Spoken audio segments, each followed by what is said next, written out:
Prezadíssimo telespectador, o tema da entrevista de hoje é importantíssimo: água. Estamos gravando diretamente do Encontro Ambiental de São Paulo, uma realização do Sindicato dos Engenheiros no Estado de São Paulo e também da Federação Nacional dos Engenheiros.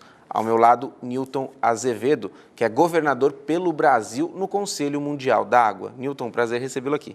Muito obrigado, Fábio. Obrigado aos teus telespectadores e obrigado pela oportunidade de estar aqui com você. Newton, primeiramente, o que é o Conselho Mundial da Água e quem o forma? Veja bem, o Conselho Mundial da Água está fazendo já 30 anos. É uma organização que foi foi formada na França, na cidade de Marseille. Hoje ele tem uns 400 associados, que representam 70 países, 70, 80 países.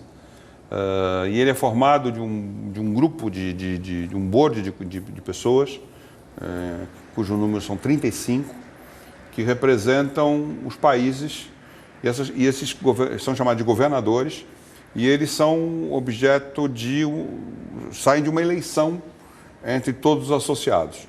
E uma coisa interessante aí, que acho que é o grande charme do Conselho, é que, primeiro, o Conselho Mundial da Água foi criado para poder ter a visão do mundo através da água. Percebe?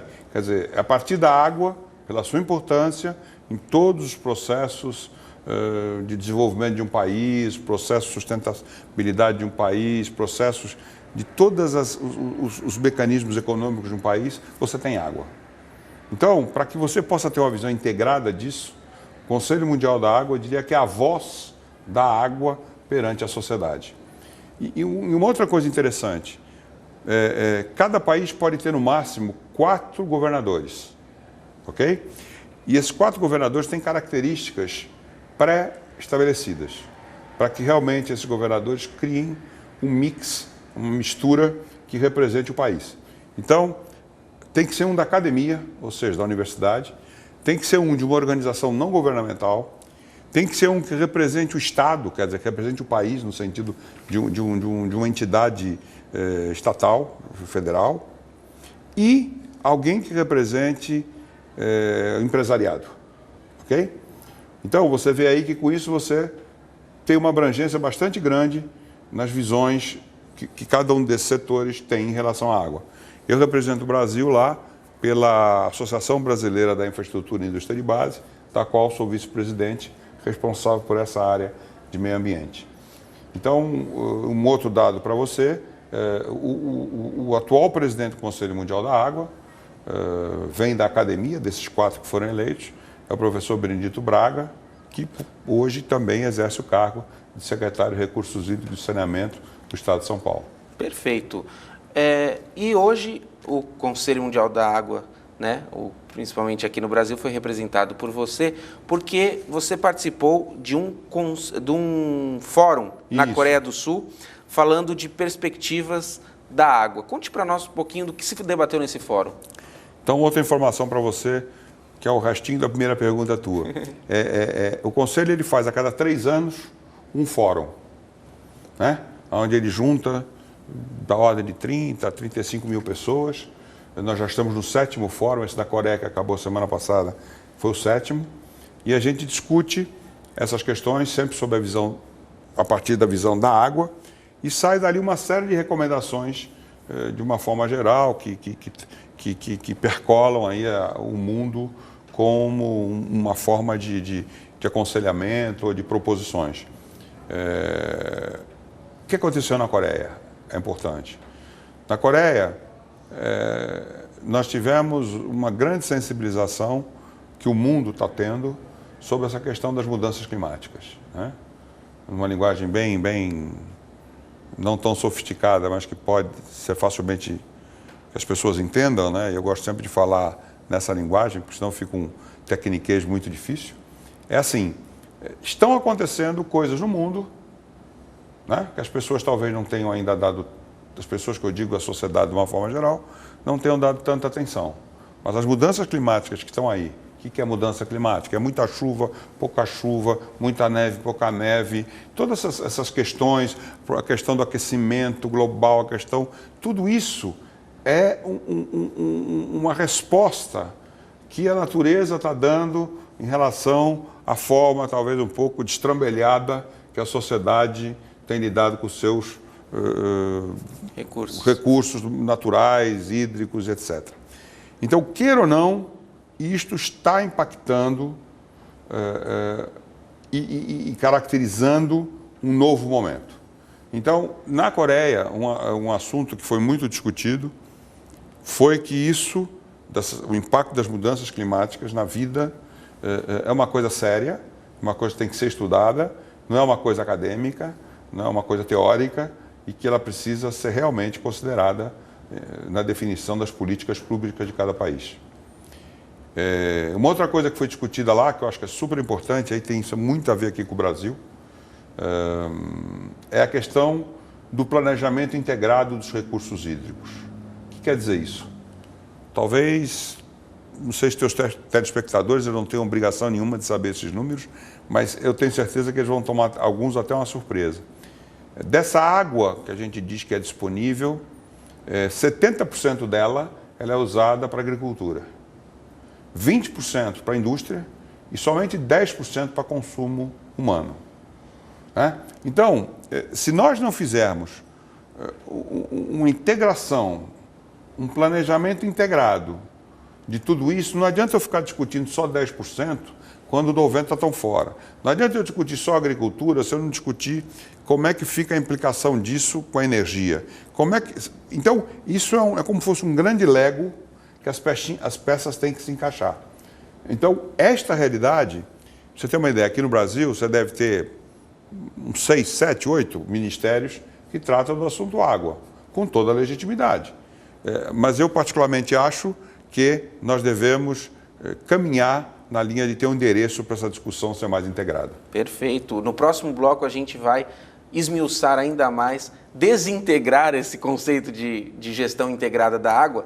Então, a gente volta daqui a pouquinho.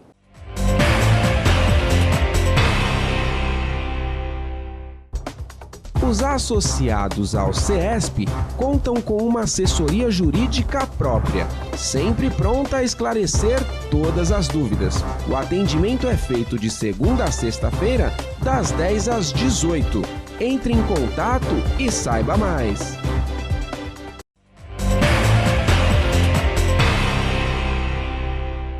Estamos de volta na entrevista do Jornal do Engenheiro.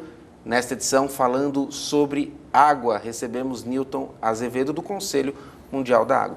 Newton, você falava no bloco anterior a respeito da gestão integrada da água e que isso me pareceu ser uma visão de gestão da água. E você falou, nós temos vários ministérios que legitimamente cuidam, instituições que cuidam desse precioso recurso, só que é preciso haver aí um diálogo maior e talvez uma centralização.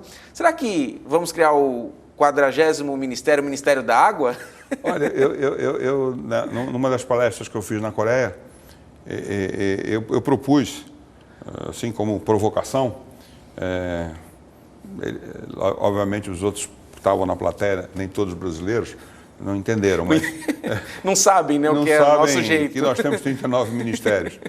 E eu disse o seguinte, que realmente já tem países no mundo, tipo China e outros aí, que tem um local para definir a política pública da água, ok?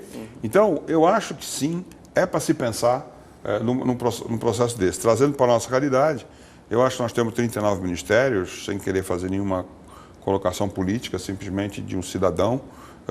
Eu acho que tem muitos ministérios que que não têm a mesma importância, sem citá-los, do que ter um local para essa discussão do tema água.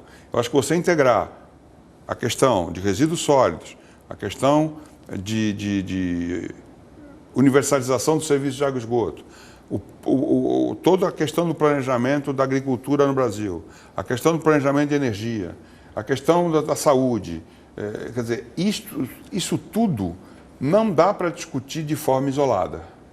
Quer dizer, eu acho que nós só vamos melhorar o uso dos recursos na hora que a gente eu gosto de usar uma expressão, suba no banquinho e consiga olhar de cima sem atacar localmente só uma questão. Você tem que ter uma visão mais clara do todo para poder direcionar uma política correta. Perfeito. E qual que é o pensamento do Conselho em vista da nossa crise hídrica no Brasil, principalmente no estado de São Paulo? É culpa de São Pedro, como muitos atribuem, ou foi falta de boa gestão e também talvez a falta dessa gestão integrada do recurso água? Olha, a minha resposta não é política, mas eu digo sempre que avião não cai só por um motivo. Quer dizer, eu acho que todos nós temos um pouco de culpa nisso. Todos. Todos quem? Governo, sociedade, indústria, classe política, todo mundo. O Brasil, de uma forma geral, tem um conceito equivocado que começa nos livros de geografia, nos primeiros anos da escola, no meu tempo era ginásio, o primário ainda, que diz que o Brasil é um país abundante hidricamente. Então, a partir desse conceito, nunca imaginou-se que íamos ter esta seca, a não ser que já existe no Nordeste, mas que a sociedade já absorveu e acha normal, e que também não é normal. Então, nós temos muita água? Temos. 12% da reserva hídrica do mundo, esses números todos. O problema é que nós temos água onde não temos gente, e temos gente onde não tem tanta água. Então, não adianta usar números médios. Eu digo sempre que o Brasil é um país que números médios derrubam qualquer um. Cabeça na geladeira, pé no forno, não significa ter temperatura média boa. Então, a grande questão do Brasil também é que essa integração, além dos vários setores, tem uma integração da questão regional, que também é um outro fator que influencia. Então, na realidade, fazendo uma avaliação dos atores desse processo, eu acho que o consumidor, na qual me incluo, consome água muito mais do que ele precisa, de uma forma totalmente... Há desperdício. Há desperdício. Nós consumimos talvez quase que o dobro do que pode se consumir. Mangueirada na calçada. Mangueirada na calçada, o chuveiro, deixar a torneira aberta, esperar a água do chuveiro ficar quente, você fica do lado ali esperando. Soma tudo isso, lavar o carro, uma série de coisas. Então, consumimos água em excesso. Ponto. Aí você tem uma outra questão, que é a questão dos processos, seja na indústria, seja na agricultura, seja no abastecimento. Nós temos um seríssimo problema de gestão. Ou seja, nós temos aí uma questão de gestão que é fundamental. Quer dizer, é inadmissível que as companhias de saneamento brasileiras percam 40%, 50% da água tratada.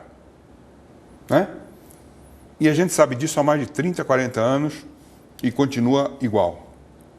Quer dizer, não dá para admitir que nós tenhamos um gasto de água na agricultura maior do que, por exemplo, tão maior do que em Israel, que é um país que vive sob um estresse hídrico infinito. Então, nós sempre achamos que tínhamos água.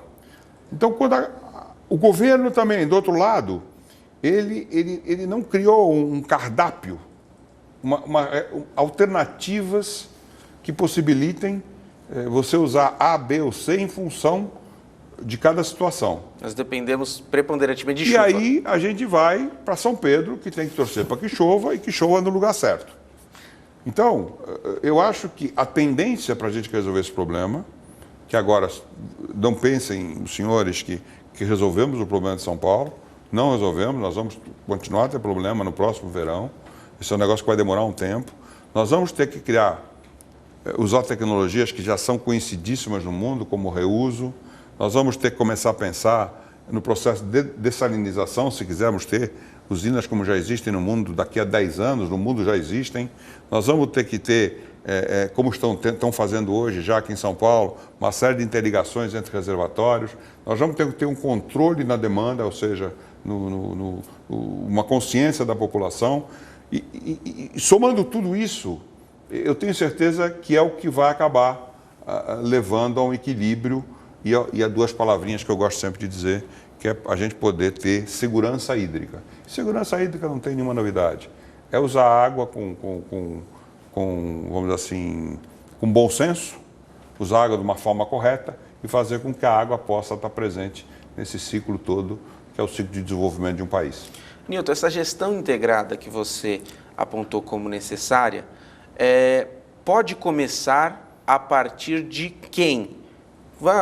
É melhor que comece via governo? Não, a sociedade civil organizada pode se reunir, porque em algum momento o processo vai ter que começar. Não, eu acho que hoje já houve, isso é aquela história da freada de arrumação. Essa seca já deu só aquela freada no ônibus, que ela falou, opa, tem alguma coisa errada aí. Errado. Entendeu? Então isso já está gerando, pegando a tua pergunta, já está gerando uma reflexão sobre quem levanta primeiro no ônibus para organizar o negócio. Então eu acho que eu tenho mais ou menos qual é a linha disso e acho que o governo tem sim um papel importante de ser o grande indutor da definição de políticas públicas sobre água no Brasil. Perfeito. Bom, o tema é vastíssimo, mas nosso tempo nem tanto. Mas eu quero agradecer muito a sua presença, não só aqui no nosso set, mas também no Eco São Paulo, na interação com os estudantes. E eu queria que, nas suas palavras finais, você pudesse falar um pouquinho como é que foi participar do Eco São Paulo e também deixar suas considerações finais. Obrigado. Não, para mim é sempre uma alegria e extremamente prazerosa de apoiar esses eventos do sindicato, da Federação, do Nacional dos Engenheiros. Tenho amigos, sou engenheiro e hoje mesmo, pela até quantidade de jovens aqui presentes, eu fiquei mais animado ainda, porque está neles o nosso futuro. Quer dizer, a consciência tem que começar a partir deles. Então, a gente ter essa interação, que é sempre uma característica dos eventos da casa, me fazem que eu venha a esses eventos com muita vontade e saia feliz. Nilton, obrigado. Muito obrigado a você. Esta edição do Jornal do Engenheiro não termina aqui. Fique conosco e saiba mais assuntos a respeito da engenharia, da inovação e do desenvolvimento. Um forte abraço e até breve.